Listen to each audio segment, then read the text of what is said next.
Hello and welcome to Access Sportsnet Lakers, brought to you by your Toyota dealers. We make it easy. Allie Clifton alongside the Hall of Famer, Big Game James Worthy, Derek Fisher. You got Geeter and Mike Trudell handling the post-game locker room responsibilities. And on the second night of a back-to-back at the end of a brutal 5 games in 7 day stretch, the Lakers find a way to bounce back, get the job done. 110-93 versus the Toronto Raptors. A very good team, mind you, in the Eastern Conference. And look, Big Game, credit can be served in a variety of ways. You can go 3 starters with at least 20 or more, led by DeAndre Ayton. A perfect night for him. We'll dive into that. Him and Luka with 25. You got the 41 on the second night of a back-to-back, pouring in 24. You're plus 21 from deep, and not to mention, as I just clarified for Chris McGee from downtown, you hold your opponent to a season-low 93. Pick your poison. It was a good night for the Lakers. It's a perfect storm tonight, coming off a loss. Getting some key players back gives the team just enough confidence from the beginning. You're getting Rui back. You're getting 2 centers back, in Ayton and Hayes. And so when you have players together, and of course JJ's been putting a lot of emphasis on the defense, and these guys know they are better defenses they've been showing. So a good night to get that going again, when you get some familiar faces on the floor. And then I thought the execution was great. I thought the defense was good. Toronto did get some offensive rebounds. It gave them some opportunities to hit some threes to get them back in the game. But I thought overall, you know, Ayton, I thought Marcus Smart doing a pretty good job handling his position. And then, you know, just a good team effort on the defensive end, Fish. Yeah, no, the team looked connected. I mean, sometimes the struggles can not demoralize you as though you're giving up, but everything feels heavier. I thought JJ mentioned in some pregame sound about the joy for how they play when they're playing well and things are going well. They haven't lost that entirely. And you got a chance to see that tonight with main guys back on the floor. They didn't look like a team that has lost belief in who they are and what they can accomplish. And this is a great quality win, especially before getting out on the road and not seeing your home court for a while.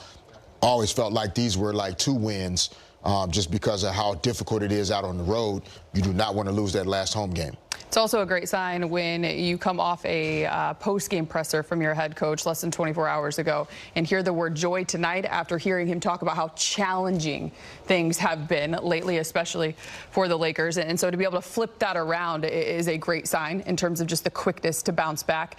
But also, you mentioned guys being healthy, back in action. So tonight you get your 2 bigs back. You get Luka Doncic back, of course. But with DeAndre Ayton, I want to give some love there because we've talked a lot about him, and he's been candid about it too, wanting to be more involved and be able to make an impact. It's one thing to say it, it's another to follow through with actions. And on a performance like tonight, when you pour in 25, but you're perfect 10 of 10, the 13 rebounds, Big Game, just the locked in, the focused, the block from him. It's a big night for DA. You need him. Yeah. You need him every night. You got to focus on allowing him to do this every night. Now, he's not going to score 25 points every night. He's not going to go 10 for 10, but he does have to be a threat. He's so efficient in that area right there. When he gets it in the paint, he can hit the 12-footer. He makes really good decisions when they collapse on him and getting it back out. So why not let that be a part of your strategy every night? Keep him involved. When he's catered to, you know, he'll give you some good production, high performance, and a really good effort. Sometimes when he's out on the perimeter, maybe the ball's not moving as much as it should be. I'm not sure. But he got some nice over-the-top lobs. He got some nice jump hooks. Just being on the floor and the way he moves and puts pressure on the defense is a big asset for the Lakers. It's really hard to score in the NBA just playing one-on-one isolation basketball. And, you know, as we think about this team, DeAndre Ayton's screening, which is something that the coaching staff has spoken about before, his screening is what starts offensive advantage for the Lakers a lot of times.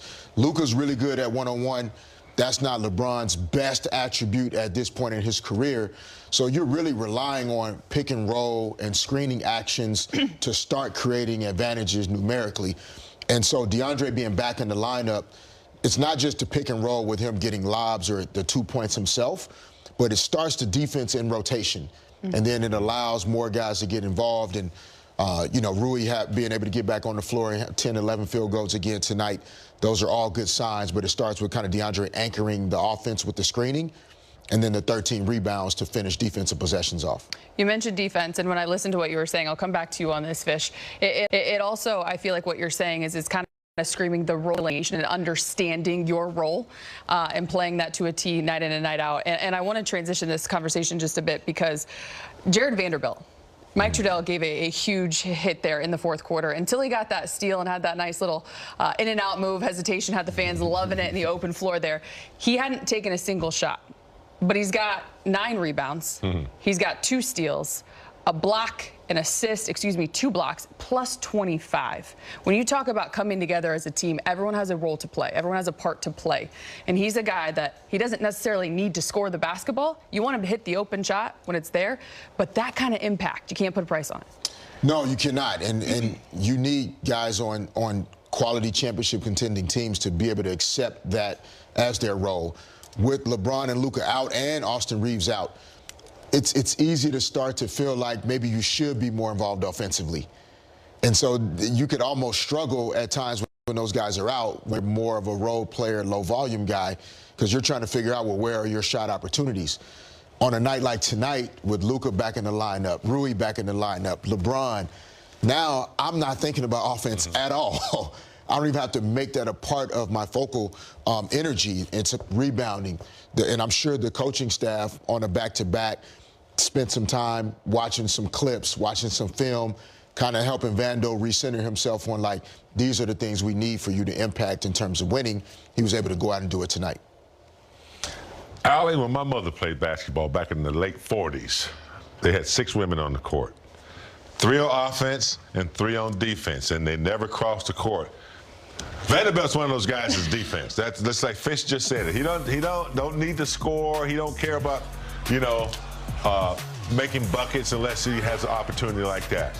But you mentioned his stats, the thing that he gets: rebounds, blocks, 9 rebounds. But there are so many other things that he does on the floor that his teammates recognize that they need him. A stunt here, a little help here, just a helping get back. Little things that he does that don't show up on the stat sheet that coaches absolutely love. He puts pressure on people. He's always handsy. And you just can't measure everything that he does because he does a lot for the team on that end. You know how much fun it would be if we could go back to only playing one end of the floor? 3 on one, 3 on the other. That's what I gathered from that. A lot of guys would enjoy that. Fish should be on the defensive end, I think. Yeah, for sure. On the defensive end. That's 7 straight wins against the Raptors for the Lakers as they improved to 25-16 on the season. As we check out the highlight of this one, in case you're just joining us and you missed